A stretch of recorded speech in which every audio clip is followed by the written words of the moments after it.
if anything happens to me, I happen to die today, just remind the Chancery that this is the gospel I want for my funeral liturgy. I love this passage. Actually, I chose it for today. They gave me that leeway. And I like it because, for a number of reasons. One, I think it really talks about our journey through this life. Jesus says, after he got into a boat, I don't know whose boat it was, after he got into a boat, he said, let's cross over to the far side. He knew where he was going.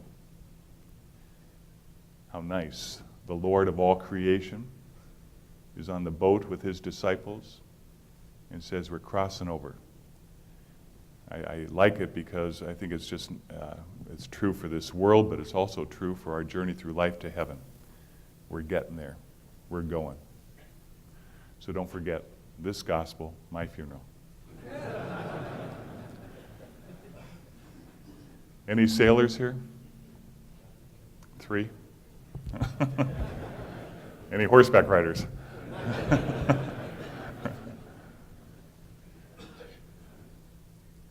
See this image on the screens? I took that photo 2 days ago in my sister's dining room in Santa Barbara. It's huge. It's a huge painting. It's an old oil painting.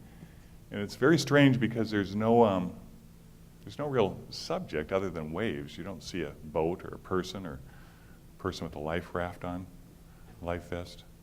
It's just waves. A little disturbing, and I think, why does she have it in her dining room?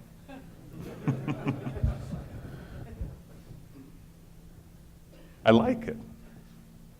And yet there's something disturbing about it.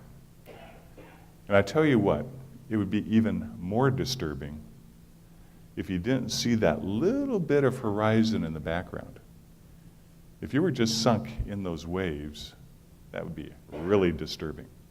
But there's just a glimmer of horizon, which in my mind is a glimmer of hope.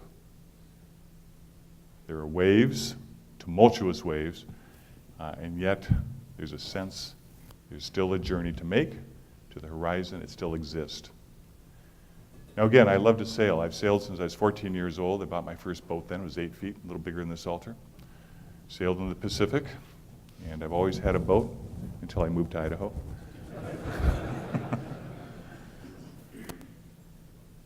I used to charter a lot in the Caribbean. I'd take 6, 7 people at a time.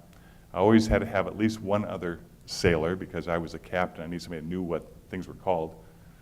And everybody else tended to be kind of green, literally.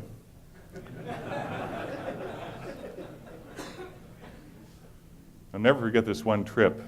We're coming home. There's one crossing to make, not that far, maybe 15 miles, 20 miles. And as we set out from Bequia to St. Vincent, to where the boat needed to be returned by 11 a.m. sharp, came out of the harbor and the winds were howling, probably 25, 30, 35 miles an hour. And the tide was coming in towards shore, to the whole continent of wherever we were, towards Central America, I guess. So the waves were really big, at least as high as this ceiling. And I'm on the boat, and I knew the crossing would take a while. Tide against us, wave against us, wind strong. We had a reefed main, which means the mainsail was made a little smaller to handle the amount of weather. And the jib was actually a Genoa, so it's pretty full size, big front sail.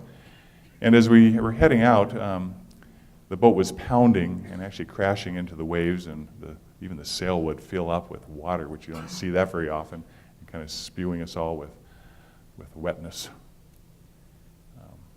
I've sailed again a long time, and I knew to hold on to the wheel was a good thing. The wheel is good to hold on to, as is our will, to stay the course. There are things to help us, guide us to get to where we're going. I could not see on St. Vincent where that harbor was, but I knew, because I had plotted that morning, what compass bearing I needed to get to the entrance to that harbor across the way. So follow the compass. Follow the compass. And we pounded and pounded for hours. And finally, you get closer, and you see markings on the side of the hill of St. Vincent that say, yeah, you're in the right area. Then you get closer, and you actually begin to see buoys, red and green, red right returning. You're getting closer. And then you come through, and you enter into the harbor, and peace, calm. Kind of treacherous. Would have been very treacherous if I had not held on to the wheel, or if I had not paid attention to the compass.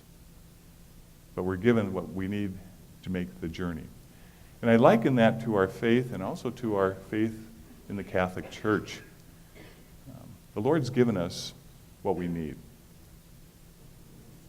He says, use your will, be strong, keep the course, use the compass. I've given you everything you need: sacraments, confession, Eucharist, confirmation, prayer.